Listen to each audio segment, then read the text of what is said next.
En el momento de ser admitido entre los miembros de la profesión médica, me comprometo solemnemente a consagrar mi vida al servicio de la humanidad. Conservaré a mis maestros el respeto y el reconocimiento del que son acreedores. Desempeñaré mi arte con conciencia y dignidad. La salud y la vida del enfermo serán las primeras de mis preocupaciones. Respetaré el secreto de quien haya confiado en mí. Mantendré en todas las medidas de mi medio el honor y las nobles tradiciones de la profesión médica. Mis colegas serán mis hermanos. No permitiré que entre mi deber y mi enfermo vengan a interponerse consideraciones de religión, de nacionalidad, de raza, partido o clase. Tendré absoluto respeto por la vida humana. Aun bajo amenazas, no admitiré utilizar mis conocimientos médicos contra las leyes de la humanidad. Hago estas promesas solemnemente, libremente, por mi honor. Por mi honor. Por mi honor. Acabo de descubrir este libro que es fantástico, del profesor Kinsnor, que es el fundador de Hernia International. Lo titula Teatro del Mundo porque él presenta el mundo como una gran sala de operaciones en las cuales ha estado pues, en casi 30 países, y lo titula La vida de un cirujano que viaja. Hasta ahora los viajes de los cirujanos y de los médicos están equiparados a lo que son los congresos, la farmaindustria, comer en sitios buenos, viajar en primera, que te lleven de viaje a hoteles cómodos. Sin embargo, esto es el contrapunto absoluto, ¿no? Hay médicos que han viajado y médicos que viajamos con nuestros propios recursos, sin saber dónde vamos a dormir y sin saber qué es lo que vamos a comer, y sin que nos importe, porque eso no es lo más importante. Lo más importante es lo que se va a hacer allí.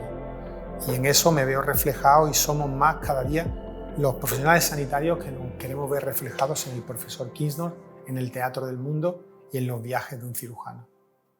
Mis primeras experiencias en el continente asiático y en Sudamérica me hacen ver que hay posibilidades de ayudar, pero que es un mundo que en parte se parece al nuestro. Sin embargo, la disrupción completa para mí viene cuando viajo a Liberia, que es el quinto país más pobre del mundo, y allí veo que sí que no existe una vida como la nuestra en ningún sitio, y que la gente no tiene ningún acceso a la salud, y es un mundo que para mí es un descubrimiento absoluto, y me di cuenta que la forma de ejercer la vocación de médico y la solidaridad como añadido en su más pura esencia están y tienen que estar en el continente africano.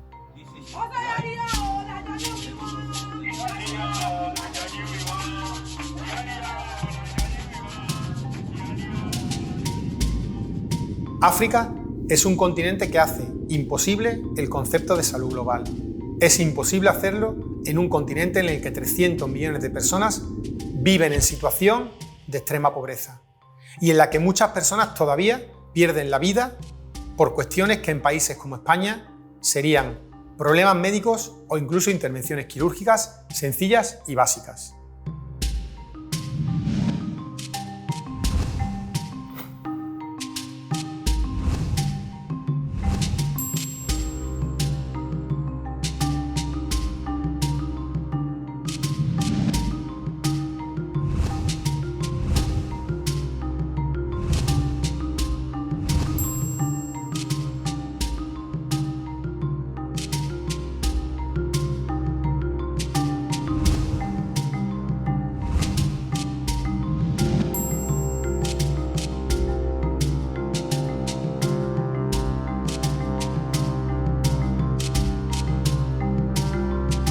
El 80% de las causas de muerte corregibles quirúrgicamente están ocurriendo en países en vías de desarrollo en África.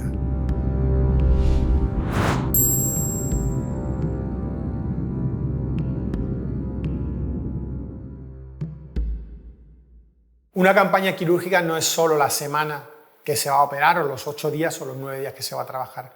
La campaña quirúrgica exige de una preparación de 2 o 3 meses antes, en los cuales tú tienes primero que tener una idea muy clara de a dónde vas. Ir a algunos países de África es totalmente una odisea. Evidentemente son países que requieren casi todo, la mayoría de ellos un visado, y no te lo ponen fácil. Tanto los visados como Liberia, como Sierra Leona, como Kenia, tenemos que coger los pasaportes, los tenemos que mandar a los consulados con una serie de requisitos, con una hoja rellena, con una fotografía nuestra. Los mandamos por un correo certificado y nos lo devuelven a la semana ya con nuestros visados. Estos países a los que vamos habitualmente tienen unos sistemas de salud muy rudimentarios, pero todos ellos han creado un organismo en los cuales nos piden referencias a nosotros antes de ir a operar allí. Tenemos que aportar un certificado de buenas conductas que nos lo emiten tanto los colegios, nuestros colegios médicos y colegios profesionales, mandar a un traductor jurado. Este traductor jurado nos los tiene que traducir al inglés y una vez que está traducido al inglés lo tenemos que mandar a estos países para que nos permitan ir a operar allí, porque sin este tipo de certificado de buenas conductas no podemos ejercer nuestra labor profesional en estos países. Y todo este trabajo, además de la acreditación de toda tu capacitación profesional, tienes que saber de qué tipo de quirófanos o espacios físicos vas a disponer para operar, si van a ser 1, 2 o 3 o 4. Si vas a tener una máquina de anestesia general para poder hacer pacientes con anestesia general o niños, que los niños hay que hacerlo casi todos con anestesia general. Si tienen material quirúrgico, si tienen generador de bisturí eléctrico, cuántos pacientes pueden reclutar los coordinadores, porque hay sitios donde te pueden reclutar 400 pacientes, hay sitios donde solamente pueden reclutarte 100, ¿vale? Y en función de todo eso, tú adaptas y creas el equipo con 2, 3, 4 cirujanos, 1, 2 o 3 anestesistas, 2 o 3 enfermeras. Hay sitios que se puede viajar sin enfermeros porque ellos tienen enfermeros que además quieren aprender contigo y que tú les enseñes. Una preparación de muchas semanas de trabajo, una planificación tanto a nivel de materiales, de horarios, porque evidentemente nosotros tenemos que compatibilizar nuestra vida laboral con la planificación de la misión que vamos a realizar.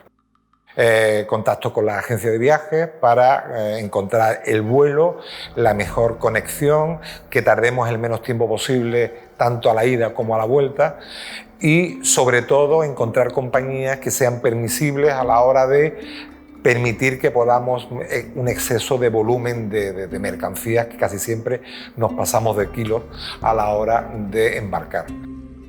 Obviamente no podemos estar llevando casi 400 kilos de material quirúrgico para operar, porque allí tenemos que llevar de todo, si no fuera porque hay muchísima gente que nos apoya.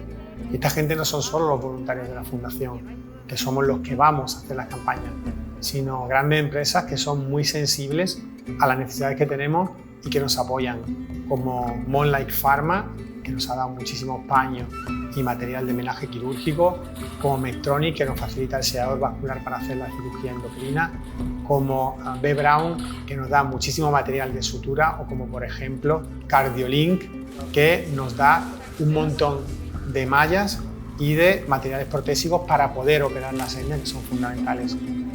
Con todo lo que ellos nos van dando y vamos recopilando y guardando, con cosas que nos sobran a nosotros, somos capaces, y con muchas donaciones de otros voluntarios, de otros compañeros que son sensibles a lo que hacemos, de lograr reunir todo este material para poder ir y poder llevar a cabo esta campaña. Si no, sería absolutamente imposible, porque no se podría reunir este material ni económicamente se podría asumir.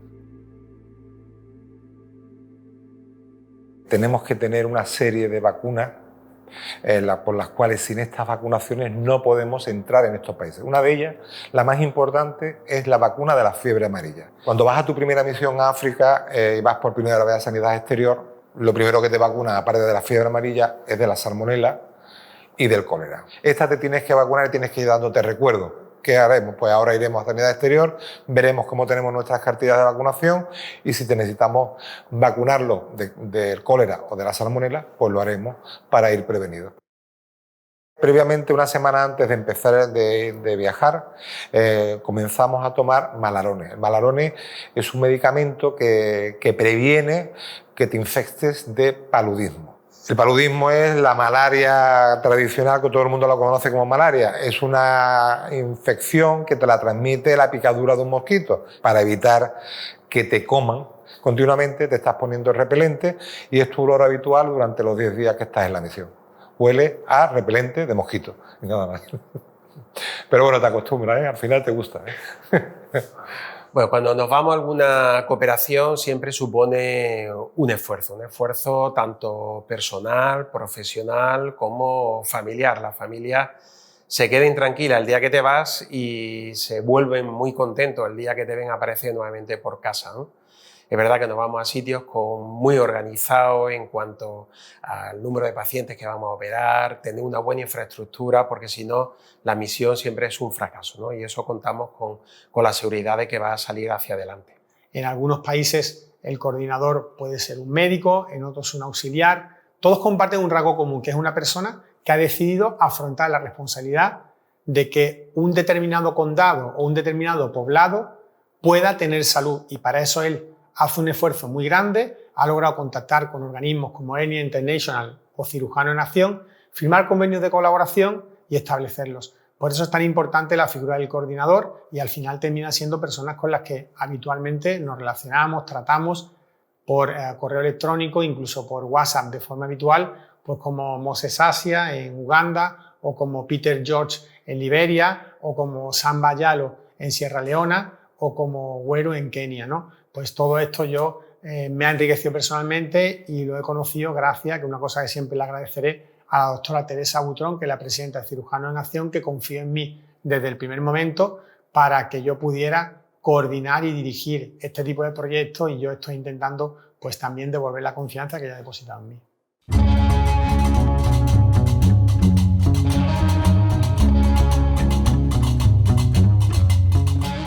Son vuelos internacionales a países que no conocemos, muchos de ellos no tienen sistema todavía de visado electrónico, hay que estar en contacto con las embajadas, muchos no tienen embajada y hay que buscar cónsules honorarios, y todo eso adaptarlo con los horarios de viaje, que son siempre mínimo de 1 o 2 escalas y viajes que no llevan menos de 16-18 horas de tránsito.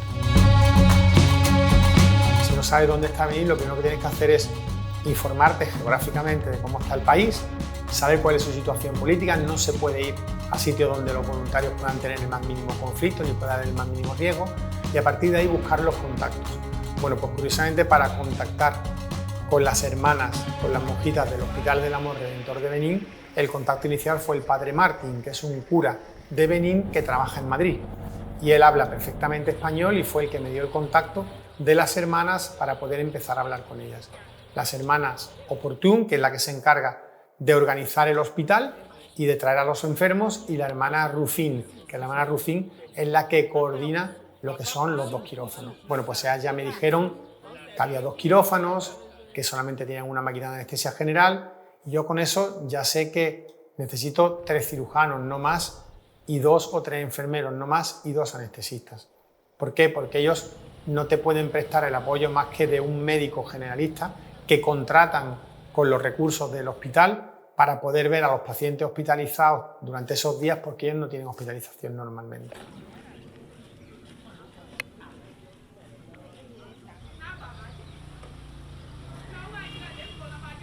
Es un hospital básico de África, pero me lo he encontrado muy bien el quirófano. El quirófano funciona fenomenal, es un quirófano que no es muy grande, pero sí que tenemos la posibilidad en el quirófano de tener 2 camas, está separado por un biombo, y entonces podemos hacer 2 cirugías a la vez. El quirófano está muy bien equipado, tiene un respirador que funciona todo en modo manual, en modo automático, o sea que eso es fantástico. Y en la otra cama pues tenemos una bombona de oxígeno que le podemos conectar un Mapleson y podemos hacer también anestesias perfectamente. Nunca sabes qué te vas a encontrar en el lugar, y la verdad es que nos hemos encontrado una campaña muy organizada, sobre todo gracias a la congregación de hermanas que están organizando el hospital. En estos países en los que el acceso a la información es limitado y la gente, la población vive muy dispersa con unas comunicaciones realmente malas, hay gente que para poder venir a operar se tiene que andar 3 días hasta llegar al hospital, pues reclutar a los pacientes, como hacen los coordinadores locales, es un auténtico reto. Ellos lo hacen con la mejor voluntad posible, informan a la población pues por radio, por coches que se mueven por toda la comarca con altavoces, de que el que tenga algún problema de salud que crea que sea para operar, que acuda porque nosotros vamos a ir, ¿no? Hacen un pequeño filtrado antes porque saben que hay cosas que nosotros no vamos a poder hacer y de ese tamiz pues quedan todos los pacientes que nos están esperando cuando nosotros vamos allí. Cuando nosotros vamos allí nos encontramos pues algunas veces todos los pacientes esperando el primer día, como nos pasó en Liberia, otras veces, como nos ha pasado en Benín, están repartidos por días y cada día vienen un número determinado de pacientes porque las hermanas así lo han organizado. En cualquier caso, la sensación no deja de ser la misma, de encontrarte muchísima gente esperando para que tú la atiendas y no deja de ser impactante, aunque la hayas vivido la primera vez.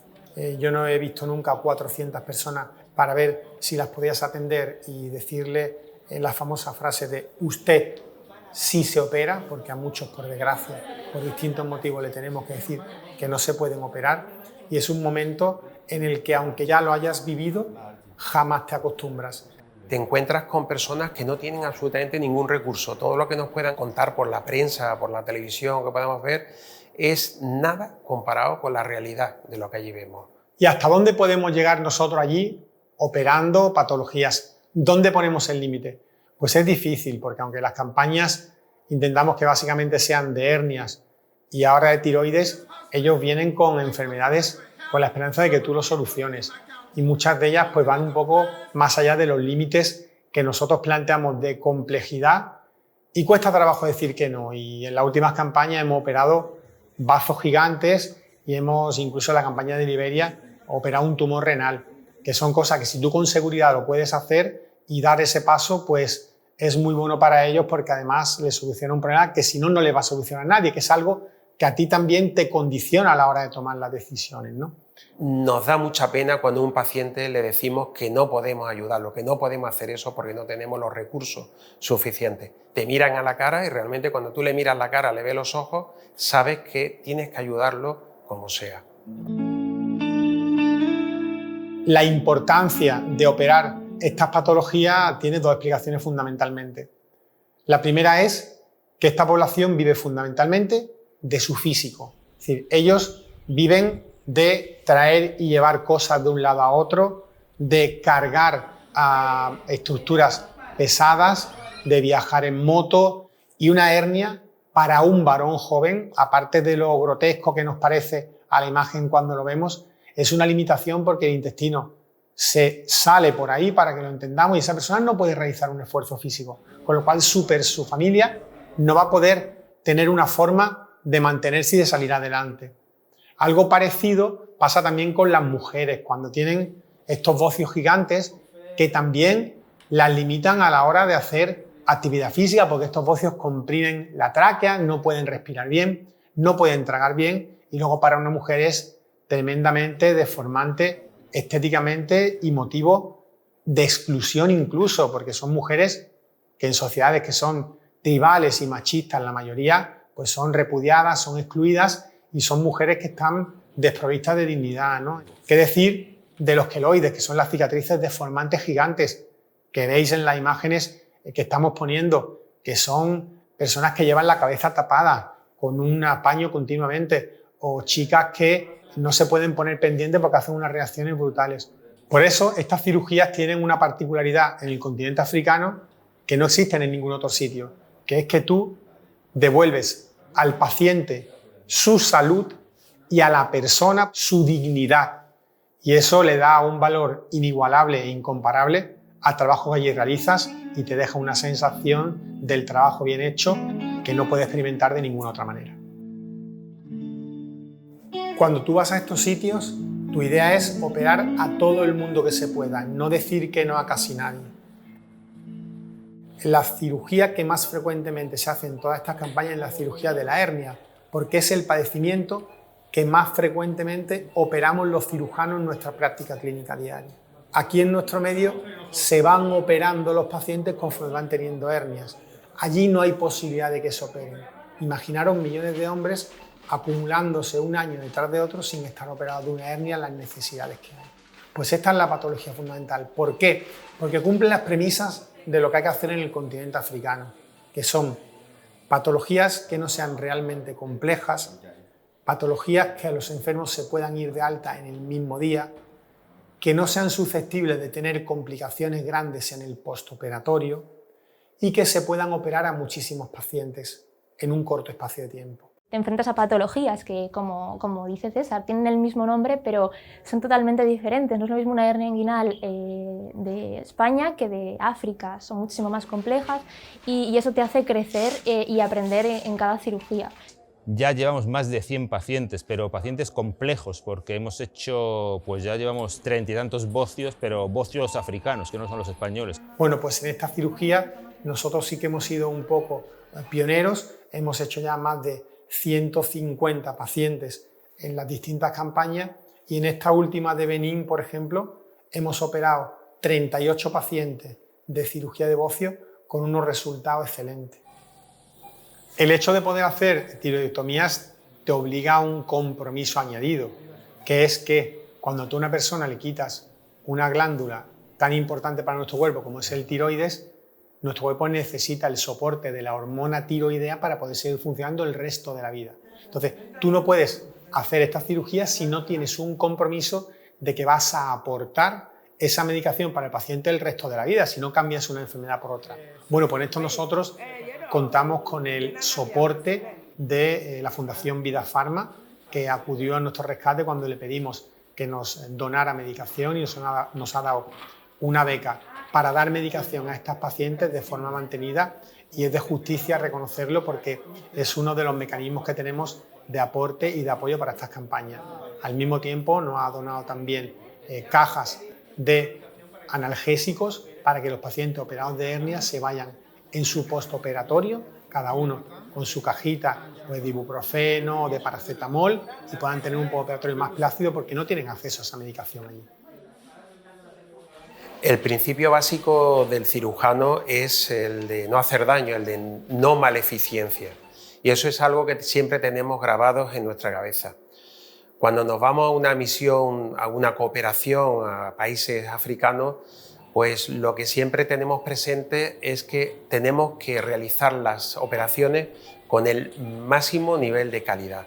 Aquellas complicaciones o aquellas lesiones que podamos dejar en el país, no va a haber una segunda oportunidad probablemente para que haya alguien que se las resuelva. La cantidad y realizar las operaciones rápidas no son buenos criterios. El mejor criterio que nos tiene que marcar a todos los que vamos a una cooperación siempre es realizar la cirugía con un elevado nivel de excelencia. Estas campañas, para todos los profesionales que participamos en ellas, tienen un punto de egoísmo formativo. ¿Qué quiero decir con esto? Quiero decir que estas cirugías, estos procedimientos que hacemos, nos permiten aprender y son un campo de desarrollo profesional y de perfeccionamiento técnico, porque haces cosas más complejas que luego revierten en que tú seas mejor profesional y, de forma paradójica, cuando vuelves a tu país, esas patologías que son más fáciles y que ya dominabas antes, las hagan mejor todavía, con lo cual una persona que es mejor profesionalmente ayuda mejor a sus pacientes, ¿no? Obviamente no todo el mundo está preparado para hacer este tipo de campaña. Yo aquí siempre digo que el talento es una parte muy importante porque te enfrentas a enfermedades que no has tratado nunca en un ambiente hostil y aquí el talento es clave, ¿no? Y yo hago una definición de talento que me gusta mucho y que me he visto en ella en muchísimas situaciones en África. El talento es saber que vas a empezar una cirugía sin saber cómo la vas a terminar, pero sabiendo que la vas a terminar bien. Ir allí profesionalmente te enriquece y te hace mejor. Pues te da una experiencia de que funcionando con poquitas cosas se puede lograr mucho. O sea, en España pues utilizamos un montón de monitorización, un montón de bombas, un montón de equipos que aquí no se utilizan. Entonces, al hacerlo de esta manera, pues eso también te da otra forma de trabajar, te da otro bagaje profesional que yo creo que es muy importante. Entonces eso te hace la necesidad de aprender nuevos recursos y detalles técnicos que afortunadamente en este tipo de campañas siempre venimos con gente con más experiencia, en este caso César.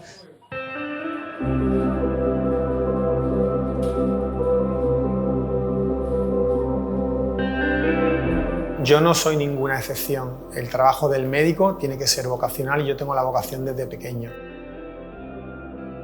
A mí me gusta decir que soy un malagueño muy clásico porque he nacido en Málaga, he crecido en Málaga, me he desarrollado profesionalmente en Málaga pero con las campañas humanitarias, con las campañas quirúrgicas en las cuales pues, ya he estado trabajando y operando en 9 países, me he convertido, como muchos otros compañeros que hacen de la cooperación internacional pues, una forma de entender su carrera profesional, en un cirujano universal que no es ni más ni menos que un actor en el gran teatro del mundo, como define el profesor Andrew Kinnor en su libro perfectamente.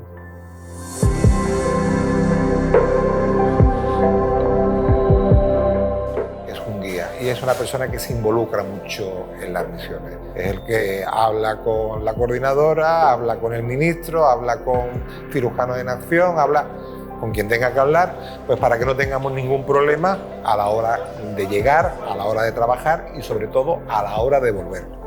Un buen profesional, un buen líder en la misión y sobre todo lo considero una buena persona. Él se encarga de que todo vaya perfecto, de que no haya ningún día que no se opere paciente. Por supuesto, cuando tenemos un problema recurrimos a él y él siempre pues, intenta con los coordinadores locales pues, solventarlo. El trabajo de los profesionales de la sanidad hoy en día no puede entenderse si no es como una vocación. Y para mí, la palabra vocación lleva implícito siempre el concepto de solidaridad, porque es estar al lado y ayudar a los más desfavorecidos, ¿no? Y esto yo creo que a todos los que hacemos cooperación nos llega en algún momento de nuestra vida. En mi caso, seguro que es un caso que se ha repetido en muchos otros sitios del mundo, incluso de nuestro país. Un cirujano que hace cirugía de alta complejidad, con toda la tecnología posible, la cirugía más avanzada, y que te das cuenta que todo eso que tú haces no tiene sentido en otro mundo que hay allí en el que no existe absolutamente de nada de todo eso, y sin embargo hay personas que no tienen la posibilidad de acceder a la salud más básica.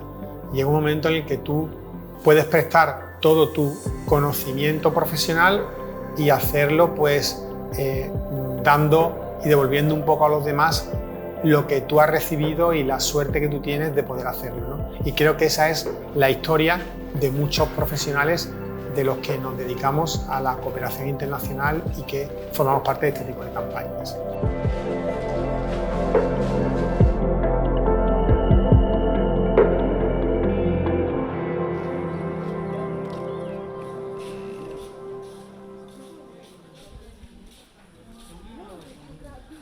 Nos hemos visto a las 10 de la noche, cansados, con gente esperando, y hemos dicho, vamos a otro paciente, y vamos a otro, hasta las 12 de la noche. O sea, a partir de esa hora no trabajamos, pero porque hay que poner el límite por respeto a los pacientes y que tú estás cansado ya en ese momento. Pero cuesta mucho trabajo decir que no, y cuesta mucho trabajo parar allí. Entre otras cosas porque tú vas allí solo para eso, no vas a ninguna otra cosa. Cualquier rato que tú no estés trabajando son pacientes que se quedan sin operar. Por eso la filosofía de que hay que estar allí para hacer todo lo que se pueda sin límite es la única posible.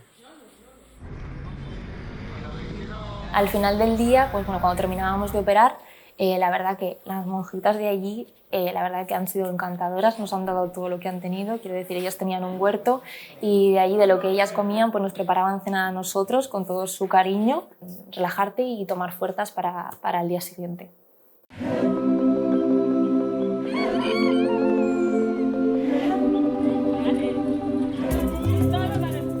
Los posoperatorios era un momento muy especial. A primera hora de la mañana, antes de empezar la actividad quirúrgica, nos juntábamos todo el equipo de cirujanos y los enfermeros y íbamos a ver a los pacientes que teníamos operados del día anterior.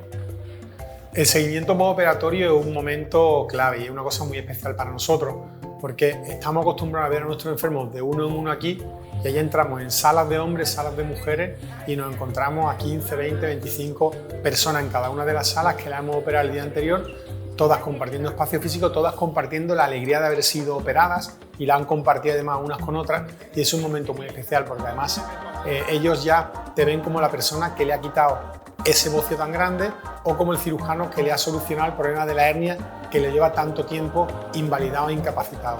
Y ahí aprovechamos pues para hacernos fotos con ellos, que siempre quieren porque somos sus sanadores, y nosotros también pues para echar ese rato de humanidad con ellos ya una vez operado, que tan importante y que tanto te reconforta. operamos de un queloide muy grande en el cuello a una chica joven. Y en el momento de hacer la cura en el primer día posoperatorio, retirar el apósito, el mero hecho de que quiso buscar a ver si seguía con esa tumoración o no, y se pudo ver a través de una cámara cómo había sido el resultado, la cara de felicidad y de satisfacción que tenía la paciente, pues son cosas que te llevas, son cosas que te marcan. Hay muchos momentos impactantes, o sea, yo me llevo muchos momentos impactantes. Por ejemplo, cuando hacemos a algún niño, ayer por ejemplo hicimos un niño pequeñito de 5 años que tenía un tumor en el brazo y se lo quitamos, pues eso me da mucha alegría. Había una chiquita que hicimos el otro día de 16 años, la pobrecita, tenía unos queloides aquí en las orejas horribles, y entonces al quitárselo y ver que ella ya no los tiene, la felicidad que ella nota, pues a mí eso me estimula.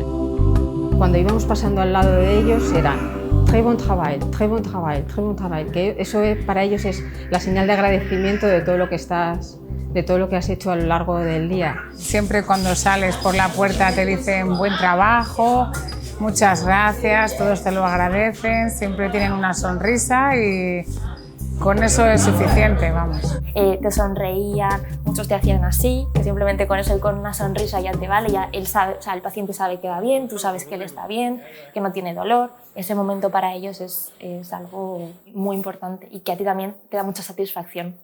El domingo por la mañana, a primera hora que fuimos a misa, la verdad que me llamó muchísimo la atención y me hizo ver realmente cómo vive esta gente, y no solo eso, sino que me impresionó mucho porque me hizo darme cuenta de la suerte que tenemos, porque nacer en un sitio u otro es algo totalmente aleatorio y nosotros hemos tenido la suerte de nacer en un lugar y tener una serie de posibilidades que otras personas no tienen, y lo importante que es precisamente por eso hacer todo lo que puedas para ayudar a los que menos tienen o a los que no pueden de la forma de la que tú puedas. O sea, no es lo mismo anestesiar aquí y trabajar aquí que estar en España. O sea, en España ya es todo lo mismo, todo lo mismo. Cuando vienes a estos países te da un subidón y nada, y esta vez en Benín me ha dado mucho subidón. O sea que súper feliz.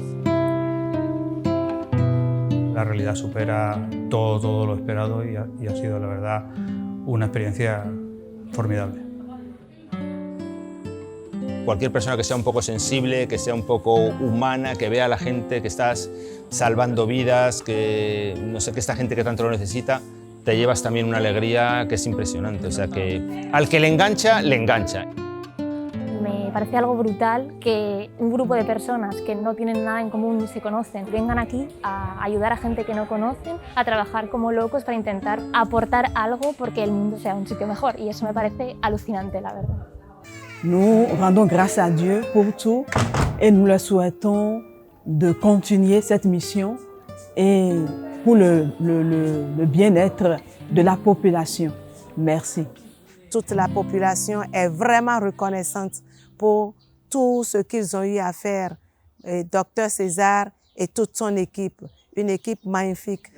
Y que cuenten conmigo para más campañas porque me encanta esto, es lo que me gusta muchísimo y ojalá hubiera empezado hace muchos años. El día que pisamos España de vuelta de Benín le dije, cuenta conmigo para la siguiente. Para los que entendemos la medicina como un ejercicio de personas que ayudan a personas, este tipo de campañas nos devuelven al humanismo como forma esencial de las relaciones humanas. Somos capaces de trabajar durante 7 o 8 días con compañeros que vienen de otros países, de otras provincias de España, con los que intentamos dar todo lo mejor de nosotros mismos para crear una bonita dinámica de trabajo, de los que te despides después de 7 o 8 días con pena porque has compartido una cosa muy especial con ellos, y a los que quieres volver a ver en el futuro y con los que, por suerte, con muchos de ellos nos reencontramos de nuevo. Y finalmente, la parte del humanismo de los que se quedan allí, de los que no vamos a volver a ver nunca, que son los pacientes que operamos, pero que hemos logrado dejar huella personal en ellos, de los niños que no han visto nunca su cara en un teléfono móvil reflejado y que te han enseñado a ti cómo una persona tan pequeñita puede vivir sin haberse mirado a la cara todavía. Y de todas las personas que cuando te vas te dicen vuelve pronto porque os necesitamos y necesitamos que podáis estar aquí.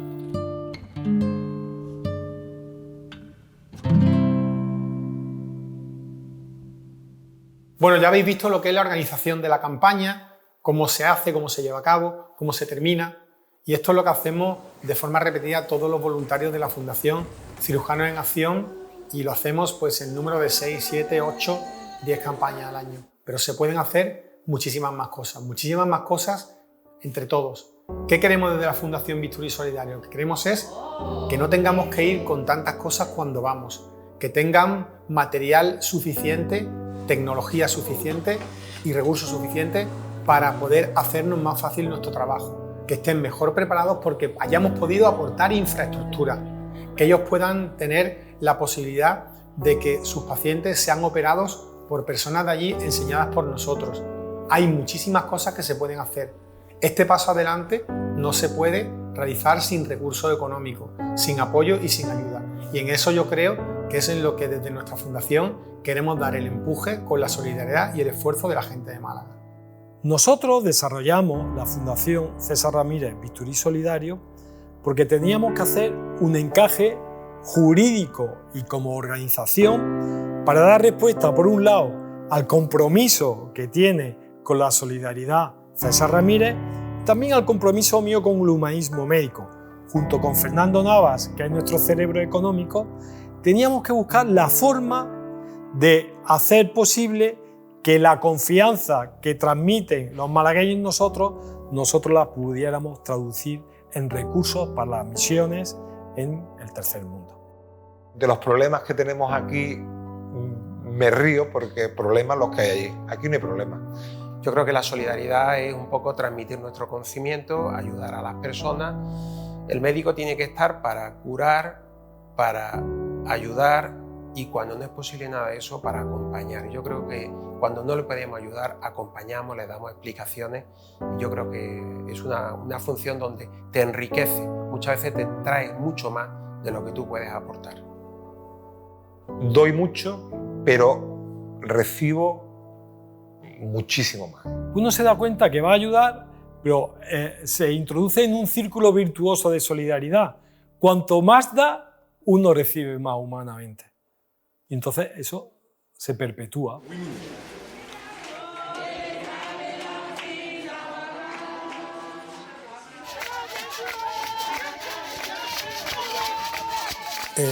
Javi, ¿tienes mi teléfono tú? ¿Está sonando del quirófano? Bueno, pues ya me tengo que ir. Volvemos al mundo real, al teatro de aquí de España, al teatro de nuestro mundo, sin que nos olvidemos de que en África aún queda mucho por hacer.